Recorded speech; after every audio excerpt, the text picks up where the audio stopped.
Welcome to Bledsoe Said So. We finally have our wall filled out. I guess it's not all in frame yet, but yeah, we finally got stuff in the frames.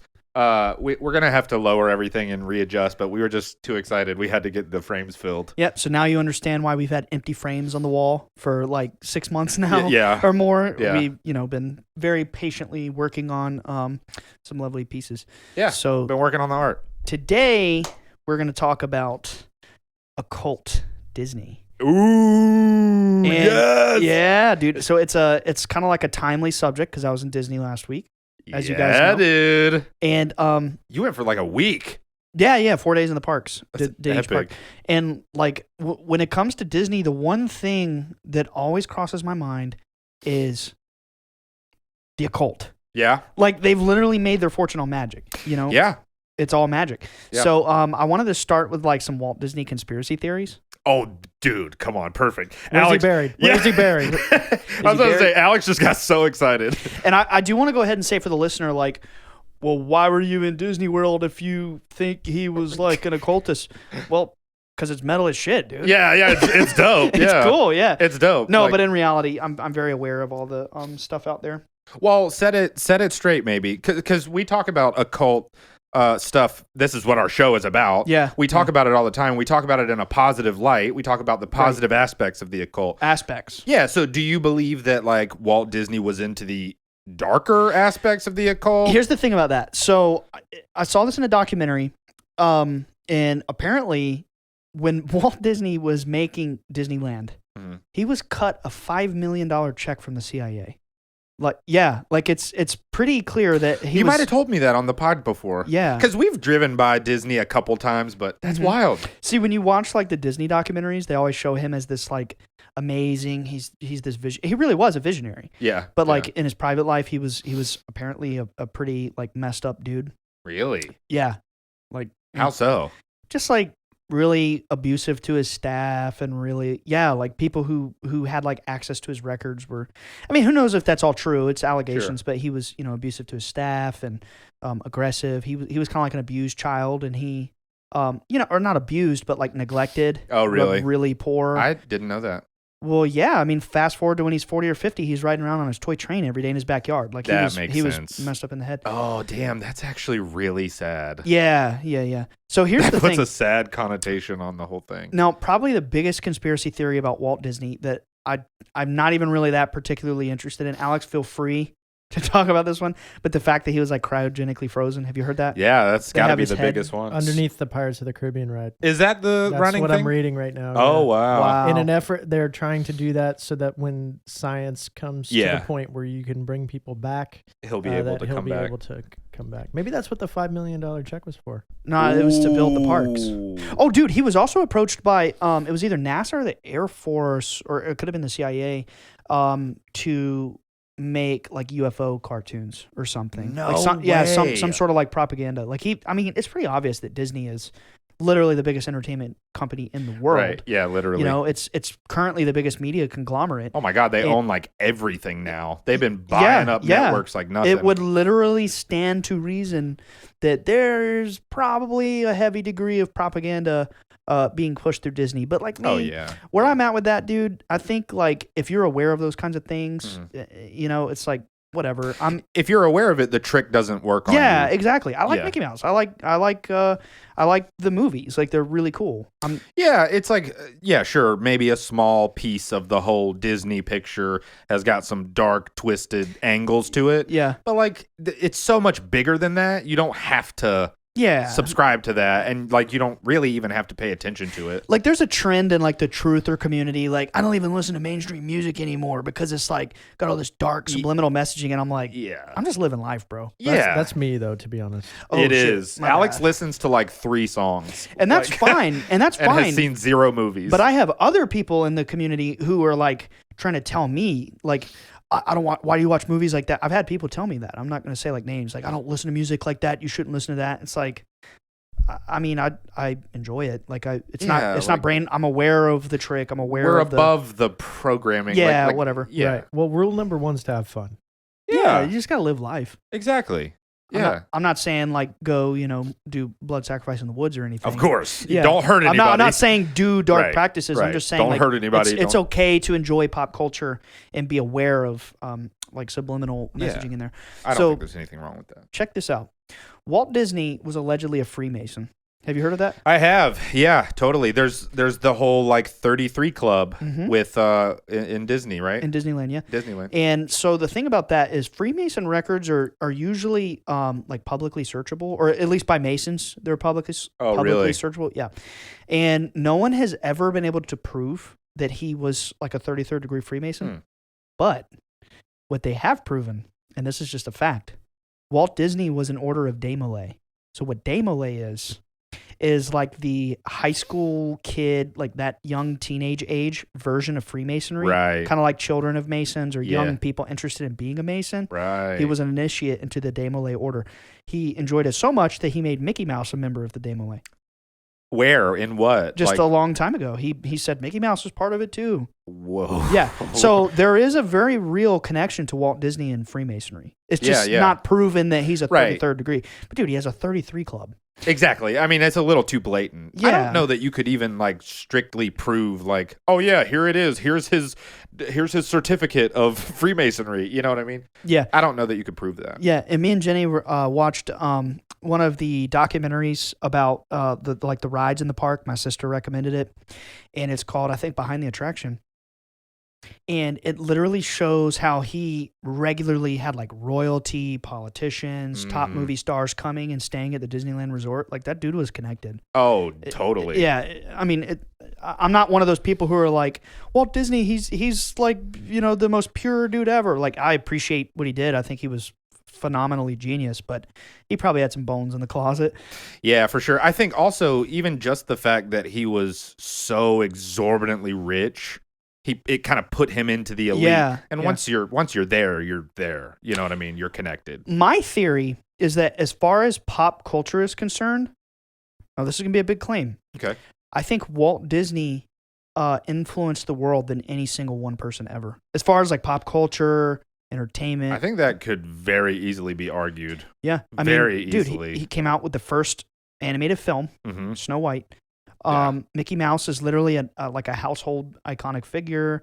And like literally it's just a household name. Like everybody knows what Disney is. We don't even have to explain it.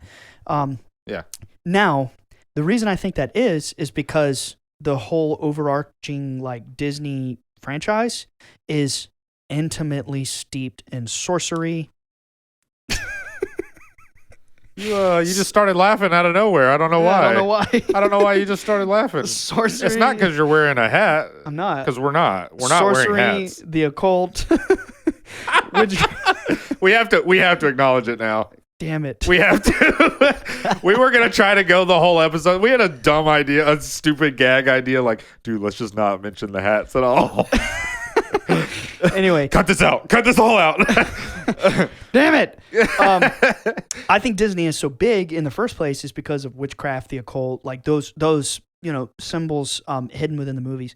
So I've compiled a list of obvious and not so obvious references to the occult. Cool. This is what I want. Yeah. Some of them might surprise you. By the way, there's a Disney tarot deck.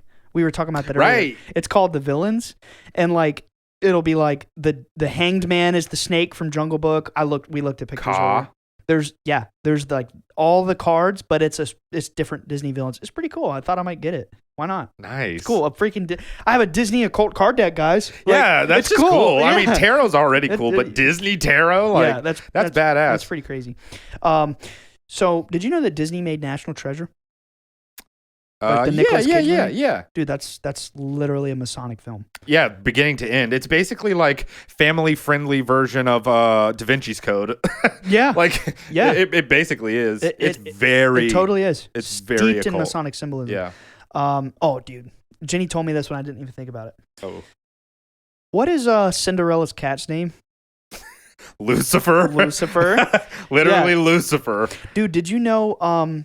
Yeah, I didn't even think about that one either. Do you know about all the pornographic subliminal messages hidden in the films? Yeah, I was wondering if you would mention this. Yeah. What do you think that's about? I think that they're just using subliminal messaging to stain people's subconscious minds so that they're a ubiquitous company. Okay, so you think it was more about like just kind of like stapling, like stamping Disney into people's brains through subliminal. It's fucking weird, dude. Some people would argue, I don't know that I necessarily believe this. I'm open to the possibility. Some people argue that Disney has this like agenda to like, subliminally program kids to be open to like, sexual perversion, the occult, things like that. I don't think it's a very crazy claim. I'm not like 100% on it. But I mean, yeah, because there's definitely like a few, like the Lion King one has sex in the clouds. Yeah, it's in like, it's whenever Simba like lays down, there's a bunch of debris that flies up. And when Mufasa's in the cloud before. Oh, what? Yeah. I never saw that one. I just thought like when he lays down, all the debris goes up, and it for like a couple frames it spells out sex. But remember, he talks to Mufasa right after that. Yeah, right. It's in the same part, dude. There's a part in Aladdin. Oh my god. Oh, okay. It's weird. Okay, the more I say these, the more I'm like, maybe that is what they were doing. Yeah, it's the Aladdin one is weird. Did y'all know that the Disney cruises made stops at Little St. James? I did know that. Yeah. Huh? Yeah, dude. Yep. Whoa. So that's what I'm saying. I'm open to that idea. There's just you couldn't prove it. But damn, do I love the cartoons, dude. I don't know. It sucks because they're amazing. Yeah, the Aladdin one is really weird. So what does he say? Do you remember? He says, it's the scene where he is like flying up with the magic carpet to go and see Jasmine in the middle of the night, and Raja the tiger is like up on him, like trying to like mess with him or whatever. He's trying to push Raja off, and he says, "All good teenagers take off their clothes." Yeah. That is. Yeah, that's pretty weird. That's dark. That's dark. Dude, did you see the classic case of the Little Mermaid? Do you know what I'm talking about? The priest? No, not that. That too. I was gonna say. The VHS case. Yes. Yeah. Alex. So in the classic. Look that up, Alex. You should put the image in the video. I don't think we could show. Well, I mean, I guess it's subliminal. Yeah, I guess you're right. You it's could just probably a Little Mermaid. Show it. Yeah, exactly. It's Disney, man. Yeah, it was VHS Little Mermaid. Yes. Yeah. So she has like. Do they live in Atlantis or it's Atlantica or something? It's Atlantis. It's like a different name. Atlantic, something like that. Something like that. Yeah. They have these like pillars, and they're shaped like phalluses. Members. Yeah. What's all that we've used many words on? I like to go with phallus. Phallus, member. Yeah. Dude, I always thought if I was like had a twin named Phyllis, but I was her male twin, that my name would be Phallus. What? What are you talking about? I don't know. It just makes sense. Wait, hang on. You're telling me you've always thought this? I mean, sometimes. Always, sometimes. It would make Since it would, when, it would Ryan? be the logical conclusion. Since when? It would be the logical conclusion. If I have a Who twin, thinks about this? Who thinks about this? Oh my god, dude! You know what? I just imagine Ryan like 13 years old, just like laying in bed right before he goes to bed, looking up and just being like, "Man, if I had a twin sister named Phyllis, my name would be Phallus." It would be. What? Or Philip? Bro, I hope you don't Phyllis, have twins. Philip? Yeah, that's pretty okay, but yeah, I hope you don't have twins. I would like to have twins. Because I'm sure you would. I'm sure you would. Yeah, Phil and Foul. Phil and Foul. Yeah, just like Phil and Lil. Oh God, dude. Phil What and is Foul. wrong with you? What is actually wrong with you? Phyllis and Phallus? That's honestly the best shit I've ever heard. That is so funny, dude. Dude, it just like came to me like this makes sense. It's the logical conclusion. So, wow, that is epic. So, dude, when the Little Mermaid's getting married to the guy at the end, yeah, is he a prince? Prince Eric or something? I don't know. They're all freaking royalty. And Prince Edward, I think, something like that, or Phallus, or whatever. No, you did not. Dude, the priest. No, you did not. The priest that officiated the ceremony. You should see a picture of that one, dude. He straight up has a. He's chubbing. He's chubbing. Yeah, that's chubbing. I think that might be the most family friendly way we could say that. Do you know the worst one? In Dumbo, dude. When they at some point they're at the circus. Doesn't he have like a mouse friend? Dumbo? Yeah, I haven't seen that movie in like almost 30 either. years, dude. I haven't either. It's been a really since long I was time. a baby. Yeah, it's been a really long time. But I've seen the photos. There's an actual full pornographic shot in that movie. Is that Dumbo or Yes. is it is Dumbo? Mhm. I thought it was the Rescue Rangers or The Rescuers? The Rescuers. It's the Rescuers. Damn, it might be that one. It's the Rescuers. It might be the I don't Rescuers. think it's Dumbo. Yeah. Okay. It's Yeah. one of those though. It might But be yeah, the Rescuers. They're like on like a roller coaster or Yeah, something. it's a fully nude woman. yeah, for a frame or two, there's literally a picture in the back, and it's like a It's pornographic a poster. image. Yeah, of like a real like live action. Yeah, so maybe they are subliminally brainwashing kids. Maybe they And dude, are. This is literally, I'm not saying this is the reason. Also, I mean, you don't even have to look very far. Like, there are a lot of very sexually provocative characters in Disney. Yo, Meg from Hercules. Meg from Hercules, Come on, man. dude. Jasmine from Yeah, Aladdin. dude. Yeah. Holy, I mean, I like, I remember being a kid and being like, I like Jasmine. I don't know why. Yeah. If I had a twin sister, her name would be Phyllis. Oh. So think about this, man. Oh my God. Ariel is underwater, right? Like for the majority of the film.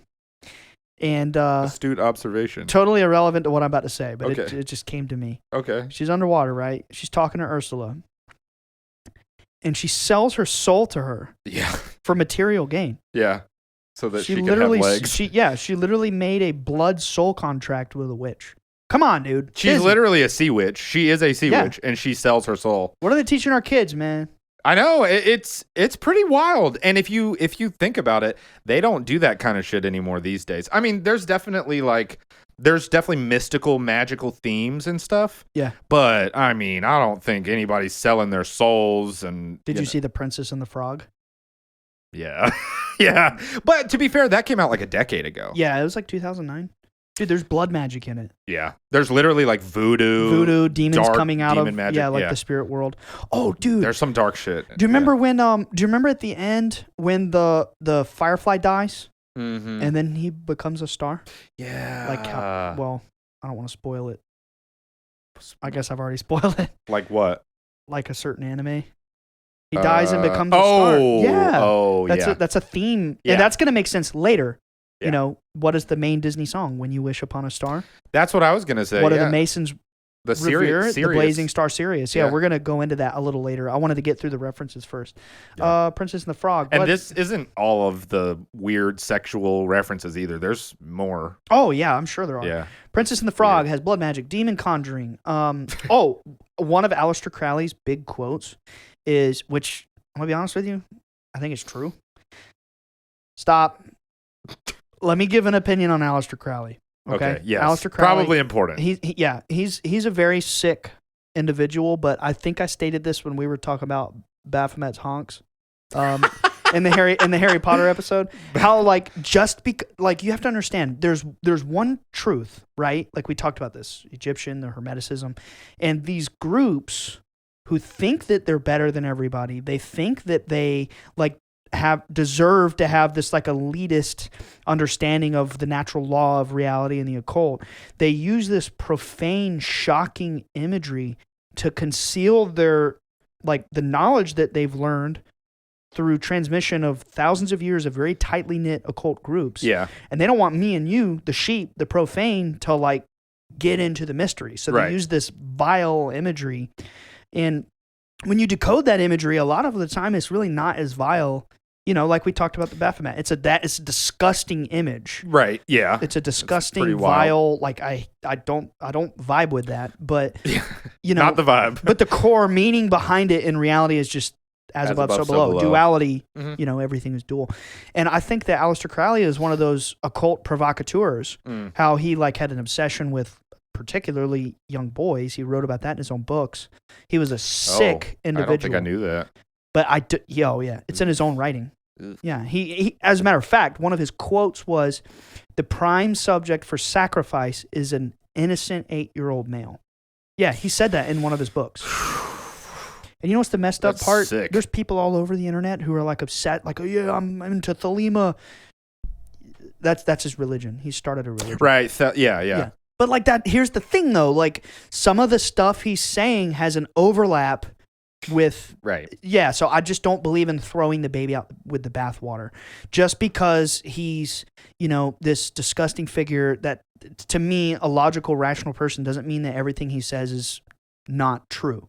You know what I'm saying? It's a sticky subject. There are truths in some of the things that he has discovered. That's the thing. Right. It's not like he's coming up with this stuff. No. That's the truth. If it's stuff that he's just coming up with and whatever, like probably not to be trusted.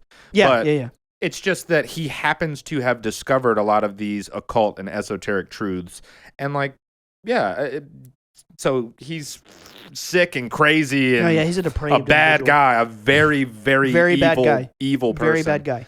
But not everything he says is because of that not true. It's just it's complicated. Mm-hmm. And one of his most famous quotes, which I do actually believe, not because he said it, but just because I believe the quote itself is true.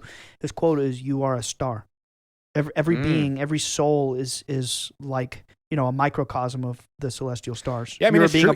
Even science tells us, like, we are literally made of the same things that stars are made of. Like, we're the same. You're a star. So, I totally believe that. Yeah, so it's like, I had to reiterate, like, yes, he said that, but I do.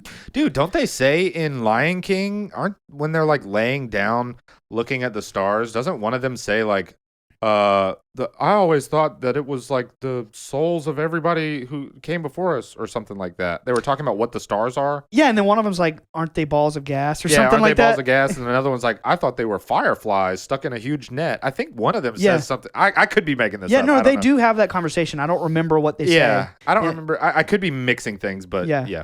And one of them's like they're balls of gas or something. But yeah. So you are a star, and I want to get to that a little more later because we're going to talk a little more about like Freemasonry and the Blazing Star Sirius and some of the stuff I found about that. But come on, dude, when you wish upon a star, we know it was a Desmoulins. Yeah. By the way, what is Desmoulins? So Jacques Desmoulins, he was the Grand Master of the Templar Order. Yeah. Like 1100s, 1200s, 1300s, like the real Templars. And in 1307, Friday the 13th, the Pope and the King of France, they colluded together, put Jacques Desmoulins and the Templar Knights on trial, and slaughtered them and burned them at the stake. Friday the 13th, mind you. Yeah. That's why that's an unlucky day. And so Jacques Desmoulins and the Templar Order is very significant in Freemasonic lore and literature. So that's what that means, Desmoulins. It's a Templar thing. Gotcha. The Freemasons, according to legend, were the surviving Templars who like escaped the Inquisition or weren't killed or whatever, and they came and they made like a new secret version of the Templar Order. Okay, so this one's pretty obvious. Hercules, Greek myth. Yeah. He goes to the river Styx. He literally, like Orpheus, and Jesus. Yeah. And Dionysus. And goes into the underworld. Yeah. And then comes out a fully realized hero. It's the hero's journey. The whole death and rebirth thing. Yeah. But he literally goes to the underworld. Yeah. That's the hero's. Doesn't he fight Cerberus in the underworld? Yeah. Yeah. Yeah. That's and like Hades. Yeah, exactly. Yeah, but that's the hero's journey. Like, it's the descent into the defeat or the underworld mythologically, the baptism in Christian symbology. You get baptized, you go into the underworld. And you're born again. Yeah, like Jesus died for 3 days. Mm-hmm. It's that 3-day symbolism of the soul descending into the underworld. According to Catholic doctrine, Jesus went to hell for 3 days and went to the underworld. That's what they say. It's also interesting with that like, isn't the imagery in the Bible that Jesus went into a cave, like a tomb, like a cave? They put him in like a cave, and then he came out. It's kind of like Plato's cave. Yeah, kind of. Yeah, interesting. Yeah. So Hercules is obvious. Oh yeah. All right. Super mystical. Pocahontas. Oh, dude. Native American animal and nature spirit worship. It's animism. Yeah. That's like the animism, shamanism. Those are the oldest forms of spirituality known to mankind. What's animism? Is that like... It's more akin to like native, like indigenous type tribes believe in like, animals, spirits, nature, like Mother Earth. Gotcha. It's just like nature is animated. It's not literally where that word comes from. Yeah. Like the term is animism. Right. Animated with a soul, like their spirits. Gotcha. Spirit worship. Okay. Yeah. Let's see. Yeah, Pocahontas is very mystical, spiritual. Okay, this is particularly my favorite. You ready? Okay. Sorcerer Mickey. Oh, Fantasia? Fantasia came out in like 1939, I think. Yeah. This one's so blatant. Yeah, and he literally wears a hat. A wizard's hat. A wizard's hat. Well, he is a wizard. Yeah. He's a freaking wizard. And it has like stars and the moon on it, which obviously, that's occult symbolism. Yeah. And he literally, in a magical battle, defeats Satan. Chernobog. Which is Russia's version of Satan. Yeah. Now, the best part? His master who trained him in magic is Yin Sid. Mm-hmm. What did Aleister Crowley come up with? The reverse speech? Yep. Yin Sid backwards is Disney. Yeah. So I'm telling you, dude, like there's real occult principles. And Yin Sid is like the most powerful sorcerer in all of like Disney like lore or whatever. Yeah, yeah. They even mention it in Kingdom Hearts. Yeah. Yeah.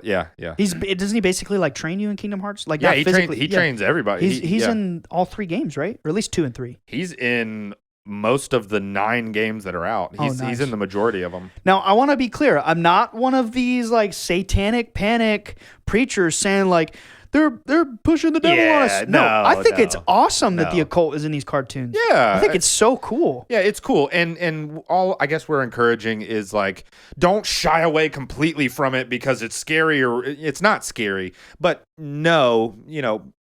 inform yourself and know the pieces that you should pick out that are, it should be pretty obvious. Like humans have a decent moral compass. You should kind of be able to tell what's wrong and what's right. Like, obviously you shouldn't be telling teenagers to take off their clothes. No, hell no, dude. But that's believing in yourself, there's always a theme in Disney that's like the power within yourself and like your dreams come true, manifestation. And like, that's all beautiful occult stuff, like believing in yourself and believing in your dreams. And so, So, when I was 18 years old, this is post UFO stuff that all happened starting when I was 13.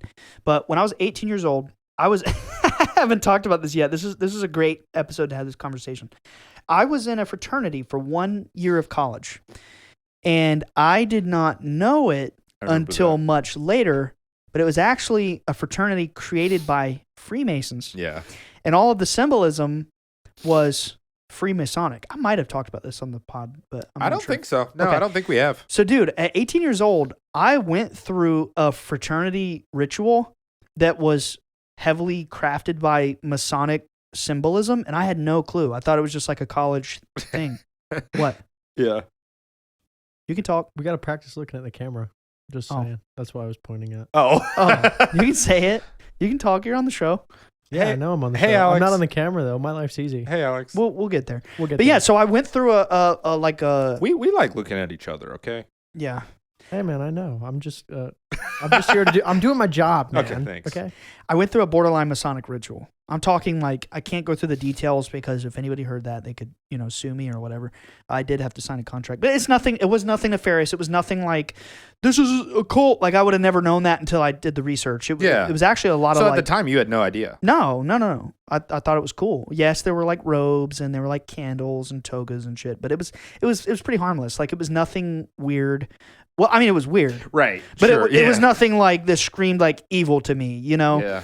But like the total like circumambulation, which means walking around a triangle shaped like altar 3 times. We definitely did that. That's a witchcraft practice. None of this struck you in the slightest as it could At the time, I didn't know any of that. Right. I just, they're like, walk around 3 times. Okay, read from the Bible, read the scripture. It was a Bible we were reading from. Oh, so you were probably like, oh, okay, whatever. Yeah, cool. It's about Jesus. Awesome. Yeah. But it's like Freemasons talk about Jesus too, but they have their... Do you remember what passage you read?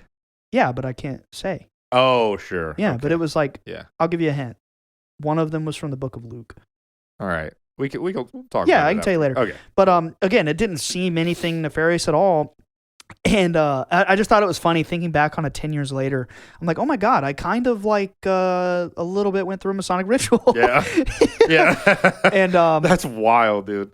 Yeah. So I thought that was really funny. So sounds a lot better than hazing. I was going to ask if there was any like hazing involved. No, there was no hazing, but that's only because I went to a private college. Right. Oh, right. There's hazing at public universities for sure. I've heard stories. I've heard some pretty bad stories. The fraternity is called Lambda Chi Alpha. Probably shouldn't have said that. Whatever. We can bleep it if you want. No, yeah, we could, whatever. It doesn't matter. I didn't give any like revealing details away. And the ritual's fully online. You can Google it. Yeah, so I did that.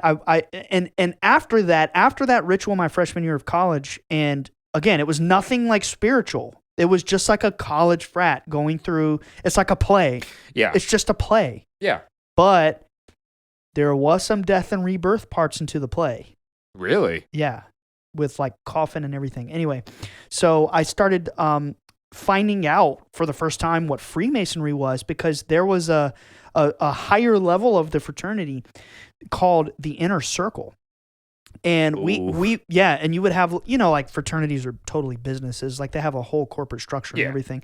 And like we had some big shot, like regional guy come to our, chapter and like assess us, regionally. And we were a tiny dinky little private college. Like obviously it wasn't very good. I think we were at risk of being closed down. And he started telling us about like the Inner Circle, and I started researching it, and I found out that the guy who made the fraternity was a 32nd or 33rd degree Freemason. And I started since then with my personal experience of like stumbling into this, getting in the fraternity, really being into it, and then finding out about Freemasonry. I quit the fraternity because of that. And then I went down a 10-year rabbit hole of like studying all this symbolism. So for the people who wonder, like, did your dad go on TV and say UFOs? Why the hell are you talking about like occult stuff so much? Yeah. Well, because I think it's, all related, and the events in my life have unfolded for me to have a very like emotional attachment to the occult and things like that. Plus I, met Rosicrucians, et cetera, et cetera, et cetera. So yeah, I think once you disconnect your association between UFOs and matter, like UFOs and like green, nuts and bolts, green flying aliens and ships. Once you disconnect those and say like, oh no, they're more like spirits, then it's like it becomes pretty obvious that UFOs, this is a cult. Yes, it is. It's the same occult thing. with an O, with an like O, OCC. Not A. Not a cult, but not occult. Yeah. I know what you were saying, but the clarification. Listener, that's probably for the best. Yeah. But what I'm getting at is like UFOs are an occult phenomenon. Right. The Bible calls them angels. Exactly. The Middle East calls them genies. Cherubs. There's different. Egypt calls them the Neter. The Aztecs and the Mayans called them the sky people, the sky gods, the dragons. The jinn. They're in reality. Oh, the Dogon tribe. They say they come from Sirius. Anyway, they're beings of light, and cultures have written about them for thousands and thousands and thousands of years. It's all the same thing. Yeah. And anyway, so. You can find out a lot about the phenomenon through studying Egyptian mysticism. Yeah. And okay. Black Cauldron. Come on. Merlin. I don't think Merlin's in that one. That's Sword in the Stone. I was thinking about Sword in the Stone. That's on my list too. Black Cauldron. That movie's dark. So that movie's like scary. It came out in 1985. Oh, I thought it was older than that. Nope, 1985. And anyway, Alex, you should look into the Black Cauldron. I'm not saying you should watch it, but you should watch scenes from it on YouTube, dude. It's crazy. Wild. There's necromancy. Yeah. He's literally like raising spirits from the dead. Yeah. He's creating an army of skeletons. Are there actual pentagrams and shit in the movie too? I don't remember if there's pentagrams, but it's this like witch king dude. He's like a skeleton king, and he says this in the movie, he's literally committing sacrifice, like sacrificing live people so that he can become a god. Yeah. It is extremely blatant. That's not like for children. No. And not in the slightest. My take on that is, again, it came out in 1985. Some of the biggest films from the 80s are classic horror films like Nightmare on Elm Street, Friday the 13th, Evil Dead. Halloween came out in late 70s, but there were more in the 80s. And the 80s is when horror really like exploded. And then you had stuff like Black Sabbath, all that like spooky metal music. So I think that was kind of like the general vibe of America at the time. Plus you had the Satanic Panic. Yeah. Yeah. So like it was just a dark, I don't know, like that vibe was there culturally. So Disney had the audacity to release Black Cauldron as a children's movie in the 80s. Dude, it's genuinely like a very disturbingly dark movie. It's you would watch nuts. it, and if you didn't know it was Disney, there is no way you would even think that it was a Disney movie. I loved it growing up. That's the funny part. I didn't watch it until I was an adult. In fact, Dorian, shout out Dorian. He told me about it. He was like, dude, have you ever seen Black Cauldron? It honestly, the one word to describe it is metal.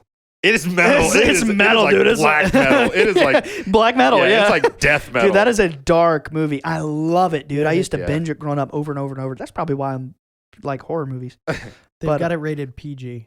I know. Dude, it's not PG. There's literally like he's trying to become sacrificing. a god. Yeah, he's sacrificing people to become a god. Yeah, it's literally about a necromancer. There's also suicide in it. Like there's some really like weird themes in it. Weird stuff. It's also just a great movie, dude. I really liked it. It is cool. Me and Jenny watched it this past year. I need to watch it again. I haven't watched it since like college. It's on Disney Plus now. Oh, cool. Dude, there are some scenes, like even the music is not suitable for children. It's like horror movie music, dude. Like creepy music. Yeah, everything about it it's dark, dude. Yeah. Love that movie. I think I've seen it once. It's been a while. On. Hocus Pocus. Oh, what a good movie. They're making a sequel? Yeah. Yeah. It probably won't be any good, but I'll still watch it. No, it probably Dude, won't. they literally praise Satan in that movie. Yeah. They say that. They say very the word blatantly. Satan. Yeah. Yeah, there's like the blonde one is like a siren. She's basically like a siren. She sings and kids she's like the prettier one. Yeah, and the kids come follow her and shit. It is that's actually I can't remember who off the top of my head, but that's a pretty big Sarah actress. Jessica Parker. Sarah Jessica Parker. Yeah. That's who I thought, but I was like, is that right? Mm-hmm. But dude, not only do they worship they literally worship. Okay, I'm starting to like they talk about going to hell, like they go to you hell. Ready for this? What? They're trying to sacrifice a virgin. Yeah. That's the entire plot. Kids movie. I bet it's PG. There's necromancy in that one. They raise spirits from the grave. Yeah, what was the guy's name? Billy or something like that? I think so. I think it's Billy. I don't know. Yeah, I can't remember. He had his mouth sewn shut. Yeah, dude. Yeah. Good movie. Yeah, the plot of the movie is they're trying to sacrifice a virgin. Don't they have a book made out of human flesh, or am I making? Yeah, it has an eye. It has an eyeball. Just that moves. just like the Necronomicon. Necronomicon. Yeah. I think it probably is the Necronomicon. Probably. I don't think. Dude, they say we were it, supposed to do Lovecraft. Yeah, we gotta do that next time. Oh yeah, we're gonna do it because we're gonna do who made the Necronomicon, right? No, he created the first ever Necronomicon concept was made by H.P. Lovecraft. Yeah, that's it caught on. That's another guy where it's like he's like twisted. Disney, like he's twisted, but his work is genius. Yeah, like Crowley, like pretty twisted, a lot of it's pretty evil, but he also came up with some really, really crazy occult, like awesome stuff. Well, I wouldn't go that far. I would say more like he stole and right. Like yeah, I don't think he came up. The stuff he did come up with. The way he packaged it is more what I'm. He was a sick individual.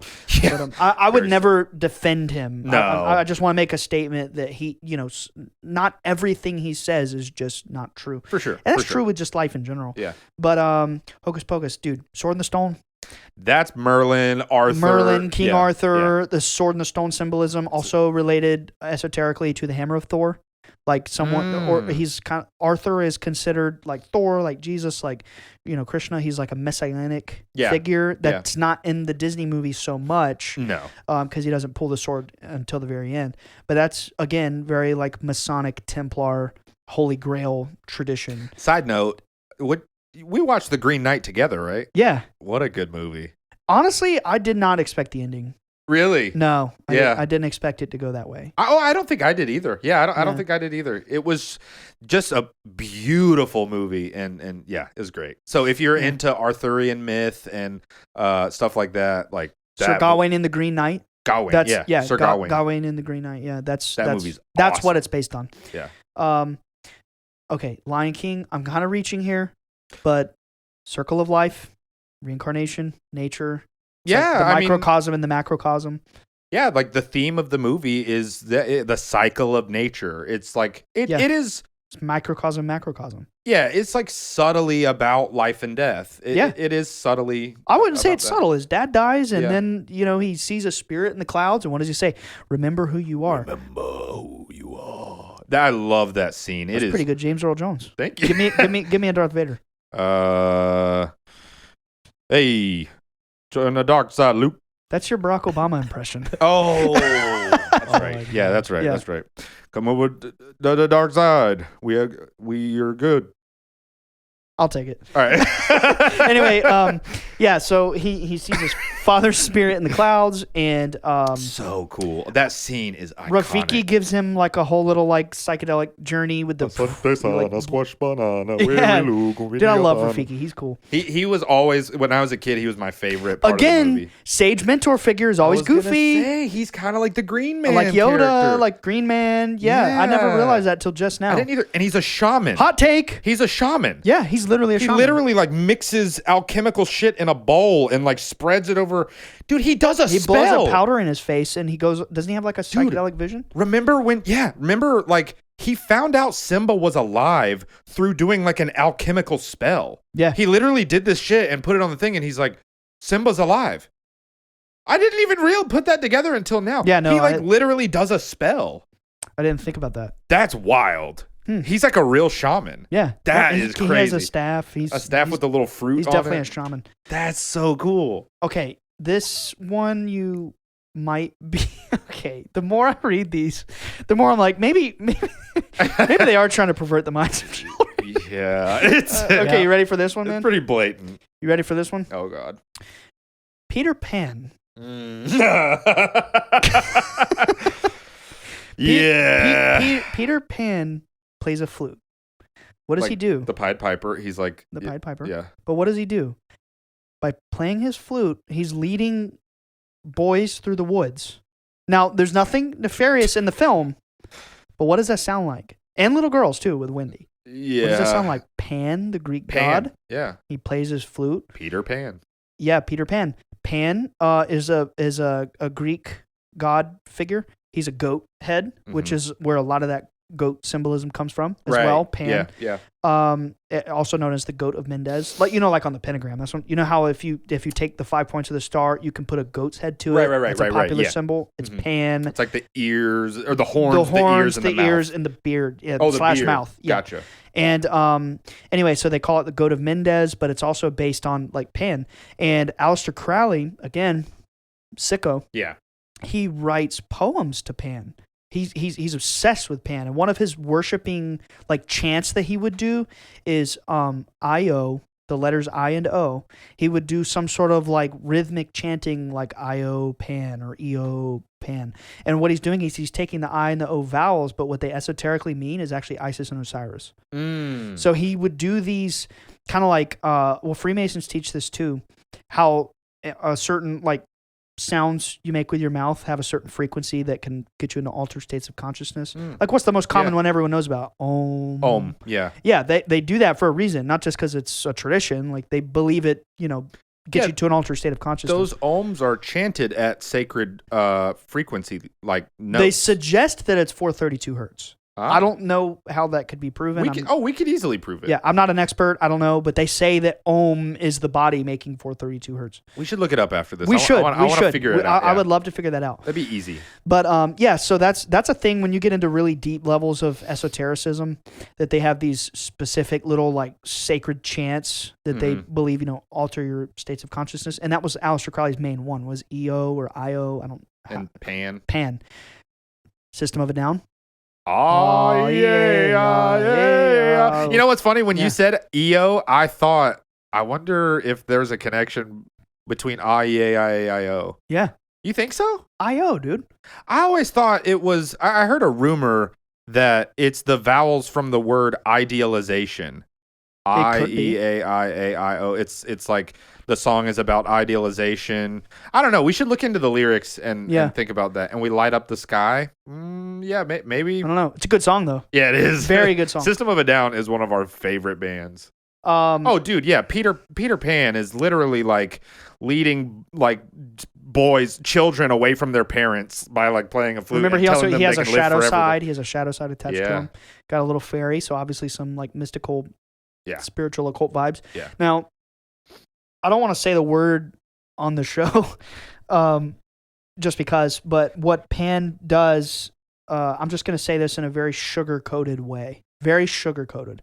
But in the Greek myth, and like especially with these Aleister Crowley-ass wackos, what they particularly appreciate about Pan is that when he plays the flute and leads the little kids into the woods, he takes advantage of them. Yeah, there's definitely like yeah, there's a serious like pedophilic undertone. You truly have to be a sicko, a sick person. But that's why I put my hands up. I'm like, yeah, of course. I would never defend. They're sick, depraved individuals. Right, yeah. But they can steal stuff and write it, and I do believe. We're like a microcosm of a star. Mm-hmm. That's actually the law of attraction. It's the concept that you are a luminous being, a being of light, and depending on the energy that you put out, like a star, all the bodies in the solar system are magnetically attracted to it. So that's how the law of attraction is. It's like if you radiate positivity, then you're going to magnetically attract positive experiences. That's the law of attraction. And she was writing about that before Aleister Crowley was ever writing about that. That's what I'm saying. Like, he didn't come up with all this stuff. Right. He plagiarized it and made it shocking and perverted, and he did not come up with that stuff. No, he found that stuff. So that's why I had to say, like, let me clarify this. Yeah, of course. I do not defend him. Well, to go back full circle on what you're saying, uh-huh. You could zoom out and almost say that Disney is playing that Pan figure by luring Kit. Damn, dude. That's a good point. Playing the flute, and you've got all of these nice, pretty things, these nice movies that attract kids, and then you have all of the subliminal, musicals. Yeah, they're all musicals. Subliminal messaging going on underneath, and you're kind of like, planting that seed, programming the children. And then you understand the real nature of magic, like spells and stuff like that. And all it really is just altering people's subconscious mind. You're changing subconscious language. Yeah. How do you do that? Subliminal programming. So let's just say, for example, let's say I was going to, in the terms of somebody who's like Wiccan or witchcraft or whatever, in their terminology, if I was to say, put a spell on you, what I'm doing is I am altering either my or your subconscious mind to believe that it has a certain effect in this reality, and then because this is a consciousness matrix, it's going to shift. Therefore, it does. Right. Yeah. It does have an effect because you think it does. And that's why your thoughts are so important, like having positive thoughts. That's why it's so important for these 1% people to constantly just bombard us with negativity and fear. The news is all negative. There's never like a light at the end of the tunnel. And like mainstream news, it's all just dark, fear. Because they're trying to get us to believe it. Yeah. And most people do. It's sorcery. It's literal sorcery. What they're doing, propaganda is sorcery. The goalpost keeps moving, and everything is constantly, like you said, a never-ending tunnel of fear. And it's the same with the UFO agenda. How they're trying to make people believe it a certain way. It's literal sorcery. If I was a narcissistic person, I could, and I don't do this. I don't do this, but I'm just saying, if you were a narcissistic, whatever, you could be just changing people's subconscious mind all the time just by like abusing them and gaslighting them. And that's like sorcery. I mean, think about it. You're using your consciousness and your words to alter somebody's subconscious beliefs. Yeah. It's kind of like dark magic. I mean, it is, Yeah. And the higher levels of esotericism, that's literally all magic is. This is why they do rituals. They do rituals not because it's cool or not because the ritual like makes something happen. Let's just say, let's say I want to be like a really responsible person. Okay. Step 1, I get up and brush my teeth first thing. Feel pretty good about myself. Yeah. I'm starting to believe that's a good thing that I should do. Then step 2. Make your bed. Make your bed. Yep. Man, I feel like today I got 2 things positive done in the morning. Step 3, hop right in the shower. I know these are daily things. I'm just saying. Sure. Step 4, then I eat breakfast. Step 5. It's a ritual. It's a ritual. Yeah. Every one of these little steps you add to your ritual is just reinforcing your subconscious beliefs. And it's the same with these elaborate ceremonial magic rituals. The more you do these things, you tune your consciousness to a certain outcome. Yeah, you associate certain feelings and things with them. And But the trick is to get yourself to believe it on a subconscious level.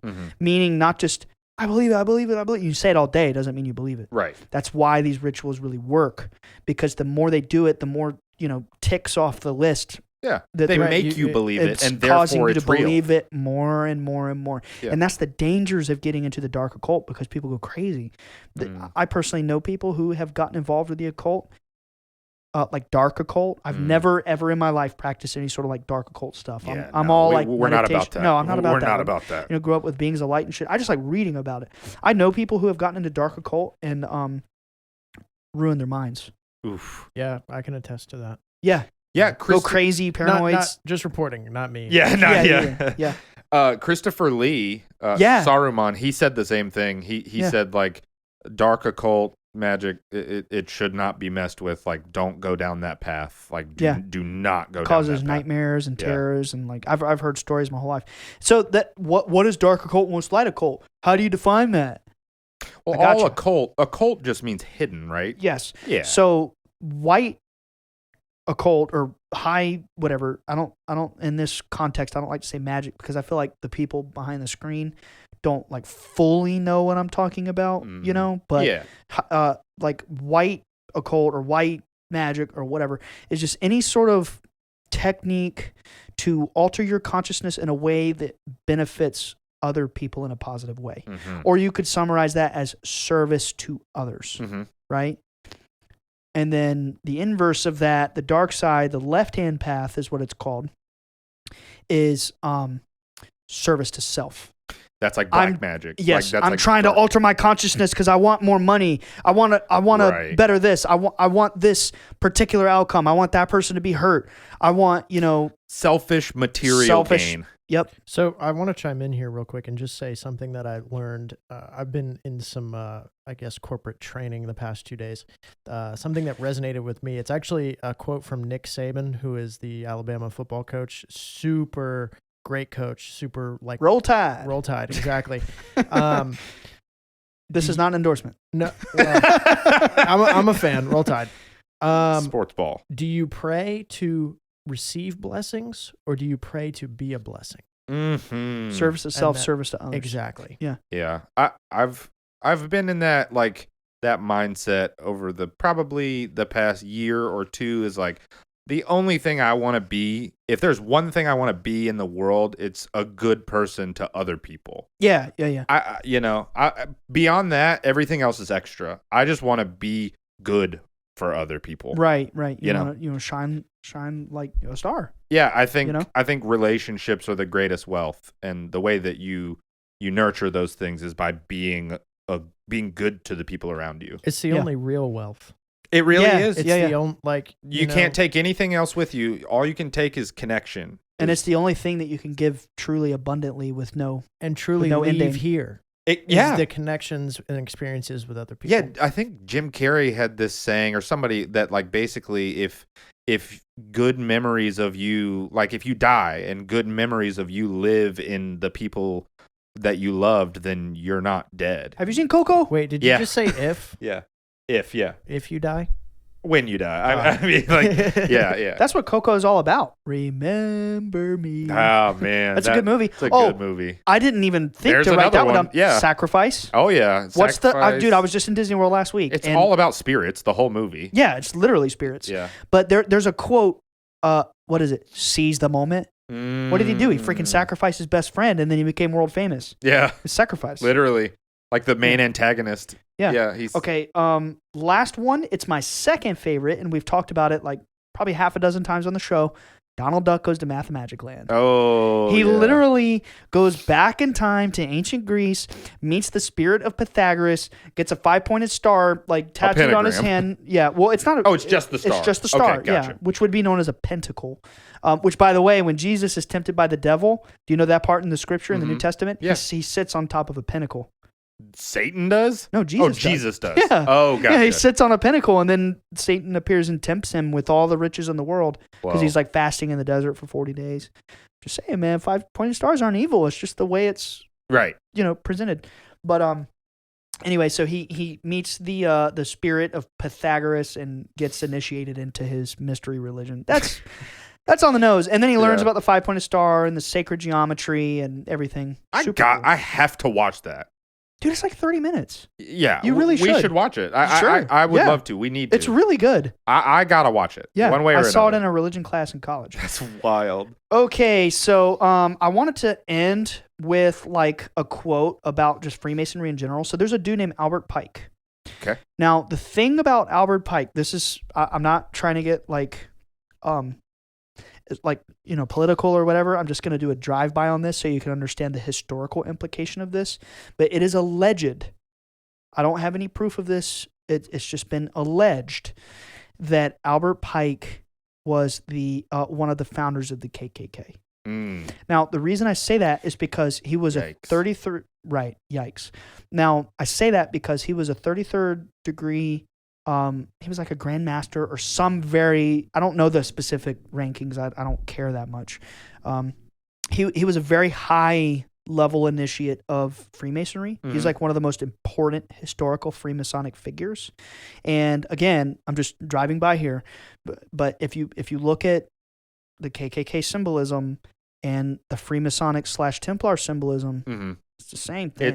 It's like the same stuff. It's yeah, the Templar I wonder. cross, dude. Oh, okay. They have a Templar cross. So you're saying the symbolism that the KKK uses It's Templar symbolism. because the founder of the KKK Allegedly. was a Freemason. Yes. That's an unfortunate overlap. Right? That's a very unfortunate overlap. But, you know, like, yeah. kind of crazy that the connection's there. Hmm. You know? Yeah, I mean, it's wild. That's another just, of course, abhorrent evil group. Yes. That we condemn. Yeah. Yeah. And again, I'm not on the side of Freemasons. I want to make that very clear. Okay. My opinion of Freemasons Mm-hmm. and, you know, Rosicrucians and all these secret societies, my opinion of them is that they have real, for the most part, you know, the high level ones, they have real, genuine, ancient knowledge. And I'm actually like, don't agree with the way that it's been hidden in these top echelons of society. I'm very interested in studying them, not because I want to be a part. I don't give a rat's ass about joining any of these boys clubs. Yeah. I'm so interested for the sake of demystifying or unveiling, you know, the things that are hidden from everyone else. Because when I saw those lights in the sky when I was 13, in my mind, I had to know it all. Yeah. I had to know what they are. I have why they're there. Yeah, when I see things of that nature, I have to know it. Like I have to figure it out. And I go down these rabbit holes for years and years and years. I don't give a shit about Freemasonry. Like I don't care. Yeah. I think it's cool like how history buffs, even though again, a very evil group, Nazis, even though Nazis we're hitting them all today. It's the Disney episode. Yeah, but even though Nazis are like inherently evil in every sense imaginable, history buffs just love studying them. Yeah. You know, that's me. I think it's because they are probably... It's fascinating. It is fascinating because it's so evil. It's so big. It's like the biggest evil that may have ever been committed on the planet. And so like, yeah, history buffs are like, wow, we got to study. And it's also probably coming from a place of like, we got to study this so it never happens again. Yeah. And that's like me with, you know, Freemasonry, the occult, all this stuff. I like to like figure it out, you know? Yeah. That's all it is. You wouldn't condemn. I don't support. Yeah. You wouldn't condemn a history buff just for like reading about the Holocaust. Right. We should be reading about the Holocaust. Yeah. You know, like, yeah, it shouldn't be something we should be shying away from. We should read about it. It happened in history, but it doesn't make the person reading about it evil. You know? Yeah. It doesn't make them a Nazi. Right. Or a Freemason. Or a Freemason. Exactly. Yeah. There's nothing wrong with reading about it. So I was going to kind of like get to the end here. So I mentioned the Albert Pike thing. That's the whole reason I brought this up, was because according to like Freemasonic lore, Albert Pike is one of the most influential figures of all time. Okay. And he wrote books. His most famous book is called Morals and Dogma. And he lays it out, like how he believes, you know, Lucifer is this being of light, and like that's very controversial. I've definitely read about that. I don't know how I feel about it. But there's definitely some Luciferian like undertone behind Freemasonry. They'll get real buckly in the knees when you bring that up. Oh yeah. They don't know how to talk about normies to that. Yeah, I've even mentioned it before. I messaged one of my Freemason friends. I think I said something like, "What do you think about Lucifer?" It just ghosted me. Oh damn. But, yeah. It could have been another text though. I might not have actually sent him that one, but I don't care. I'm just trying to get answers. Yeah. You know? And one of the things that Albert Pike particularly wrote about, again, I don't throw the baby out with the bathwater. Of course, yeah. With these initiatory groups, what they do is they have multiple layers of subterfuge to trick the lower groups and have them climb through the ranks. So, like, for example, you get initiated into the first degree. You learn this, right? Let's just say, I'm making this up. Let's just say you learn the wall is white. Then you get to level 2 initiation. Then they peel the paint off and it's actually black. Mm-hmm. You know, the whole time you were a mundane neophyte who was not worthy of the truth. But now you know the truth that the wall is not really white. And then you make it to the 3rd degree. Then you find out they peel that layer down and the wall's red. You know, like that's a very simple iteration of how Freemasonry is taught through the levels of initiation. You're taught one thing and then that's ripped out from under you, and then it's this, and then that's ripped out, and then at the final level it's all like, you know, Egyptian mysteries and things like that. And anyway, so I don't throw the baby out with the bathwater. Yeah. Because they have some truths that they're hoarding and concealing and using for their benefit that they're not, you know, sharing with the rest of us who deserve to know it too. I think everybody deserves the truth. I don't care, rich, poor, whatever. Everybody deserves the truth. And that's why we're doing this in the first place, because we're trying to teach about the UFOs and the beings of light. But I get bored of shit talking about UFOs every day. Yeah. You know, it's been 15 years. Yeah. I can't do it. But also, again, like, there's so much more to it. The UFOs are one tiny piece of the puzzle. Right. It's one tiny part of it. Right. And so. They're beings of light. They're beings of light. Bledsoe, say the line. Say the line. What color was the craft? How many times did we reincarnate? Yeah. But anyway, so Albert Pike, he particularly wrote about how the star Sirius, I have a quote there, but basically what Freemasons believe about the star Sirius is that the sun, the physical sun in our solar system is what gives life to the material plane. So it animates literally, and this is true from a scientific perspective, it animates the physical reality. Fact. Now, what the Freemasons say, and they really say this, I've watched documentaries about it, like they really say this, it's just a matter of like, is it true or not? I don't know. Sounds cool as hell. They say that Sirius, it's also the brightest star in the sky, the dog star Sirius. And remember, Sirius Black, Harry Potter, we just did the whole thing. Very important. Yeah. They say that Sirius is the sun behind the sun, which is why it's the brightest star in our night sky. And that Sirius is the star that gives light into the spiritual, non-physically manifested plane of reality. Whoa. So there's... Wild. Right. And then you get into the true meaning of what Amun-Ra even is. We've talked about this. You have Amun, who in Egyptian myth or belief was the hidden one. And remember, Jesus and the disciples worship the hidden one. And they say amen, you know, like 74 times in the Bible. Yeah. There's a connection there between Jesus and Amun and Ra. But anyway, Amun is the hidden, invisible part of creation. And Ra is the visible, like radiant, shining light part of creation. And I kind of believe that kind of situation might be going on with the sun and Sirius. You know, giving light to the physical world, but also to the spiritual, non-manifested world. Because that's a thing in Gnosticism, that there's a hidden God, and then there's a more frontal God. It's like also the allegory of the cave. Yes. Like it doesn't use the word God. Right. You know, but it's the idea that there's a reality outside of ours that the light from that is so cool. Comes into ours. Yeah. And that's why you see the 5-pointed star with all the rays of light around it on Masonic artwork. It's the blazing star Sirius. Wow, that's so cool. It also is known as the dog star, which is also linked to Anubis. Who, what does he do? He brings souls to the underworld and guides them into the spiritual plane. Yeah. Right.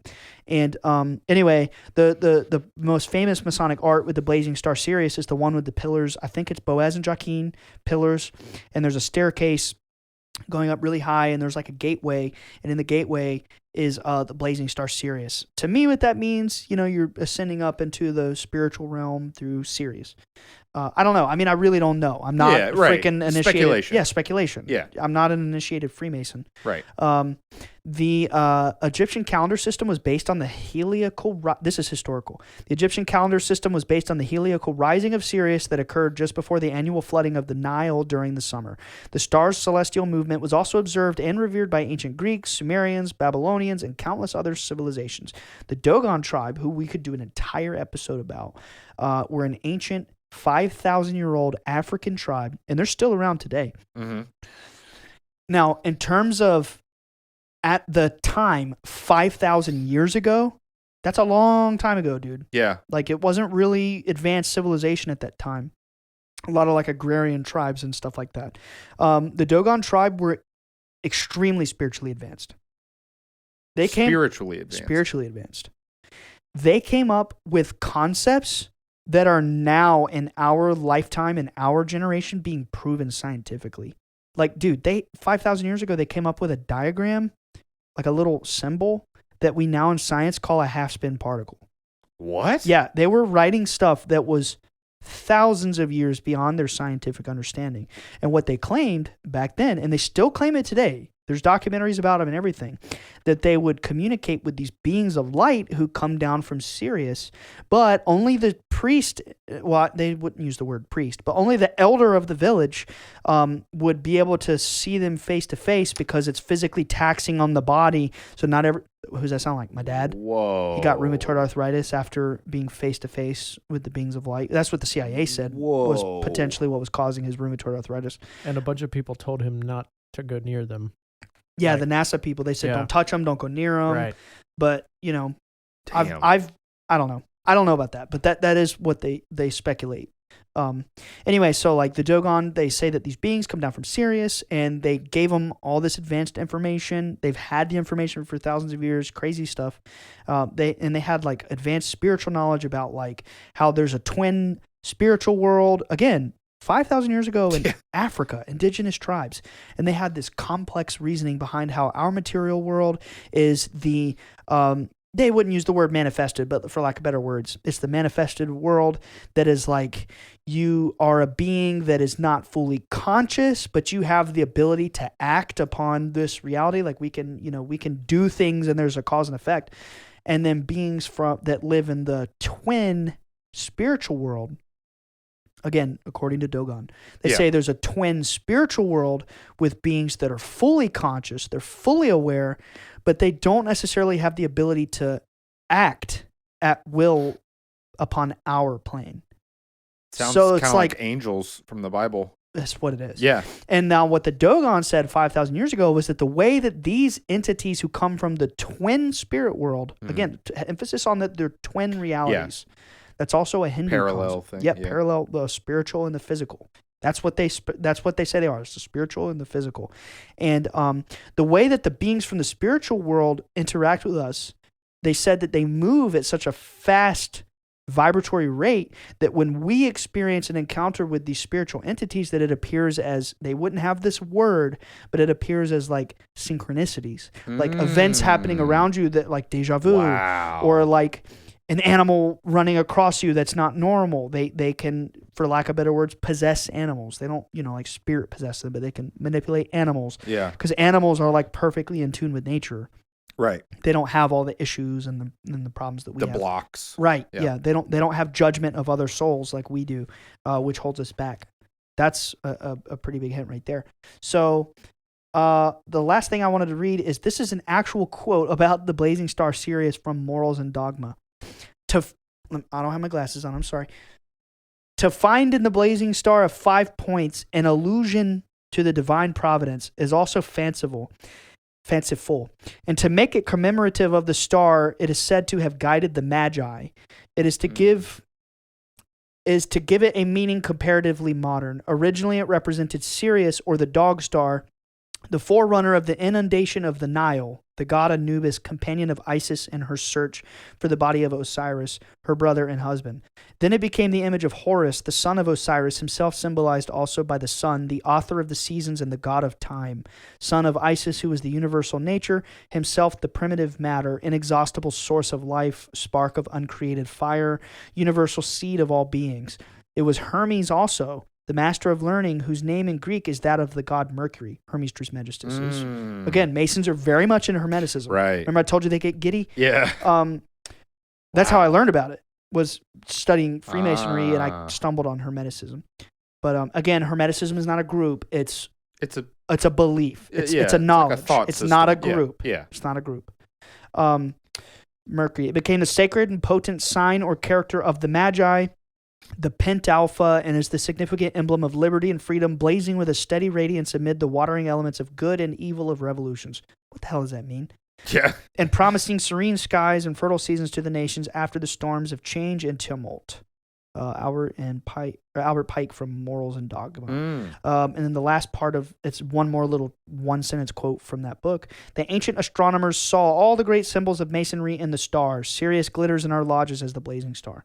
So this is why I really, really wanted to make the bold claim at the beginning of this episode that I believe that Disney has become the #1 entertainment company in the entire history of the planet directly through occult imagery, the manipulation of occult imagery. The most famous song, When You Wish Upon a Star, you know? And then what does he say? He says, let your conscience be your guide. Yep. That's the secret to like, I don't know how to say this, like journeying within yourself and undoing your negative karma. Like every time you follow your conscience, if your conscience says, help this person. Trust your intuition, follow your conscience. That is actually the ultimate key to like reaching an awakening. Yeah. You're shedding off negative karma, negative energy, blah, blah, blah. Let your conscience be your guide. It's very spiritual because another thing, I remember thinking about this at some point, but like, you know, there's always this moral discussion about like, are we born evil? Are we born good? Where does our morality come from? And that's often a conversation associated with religion. Yeah. Because I feel that a lot of times people make the argument that we wouldn't have a moral compass were it not for religion or whatever. Yeah, that's a very common right? thing. But I feel like the human conscience is it seems to be generally inherently good. Yeah, and it's like I don't know. I don't think that comes from one place or another. I think it's there. I think it's here. It's from your higher self. I think it is the collective consciousness. I think it's whispers from the collective consciousness telling you, treat your neighbor well because your neighbor is you. Like, we're all the same being. It's like this, dude. It's like you have a body, right? You have white blood cells. You have, veins and liver and heart and stomach. Those parts of your body, every one of the trillions of cells on the human body, up to the brain, the eyes, the skin, every piece of the body, they're not in there just like fighting each other. Yeah, they're working together. The system wouldn't work. Exactly. And that's the ultimate secret, that this reality we're in is you zoom all the way out to the top. It's one system. It's just the big macrocosm version of what we are, the macrocosm. Yeah, and that's why it's important to be good to other souls, because we're all part of the same system. We're all part of consciousness, the one, eternal mind. Yeah. So When You Wish Upon a Star, Disney. Dreams come true. Dreams come true, yeah.